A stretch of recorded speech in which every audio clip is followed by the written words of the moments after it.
প্রকাশ্যে মেয়েদের ধূমপান নিয়ে সামাজিক মাধ্যমে চলছে আলোচনা। সেই ইস্যুতে বার্তা দিয়েছেন অভিনেত্রী রুকাইয়া জাহান চমক। ধূমপান বিতর্ক নিয়ে ফেসবুকে নিজের অবস্থান জানালেন এই তরুণ অভিনয় শিল্পী। চমকের মতে, সিগারেট নারী পুরুষ দুজনের জন্যই ক্ষতিকর। ফেসবুকে তিনি লিখেছেন, সিগারেট নারীর শরীরের জন্য যতটুকু ক্ষতিকর, পুরুষের শরীরের জন্য ঠিক ততটুকু ক্ষতিকর।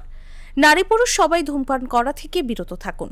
ধূমপান নিয়ে বিতর্কের সূত্রপাত রাজধানীর লালমাটিয়ায়।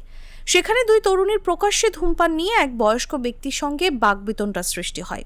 এ ঘটনায় স্থানীয়রা ওই দুই তরুণীর ওপর চড়াও হয়। পরে পুলিশ তাদের উদ্ধার করে।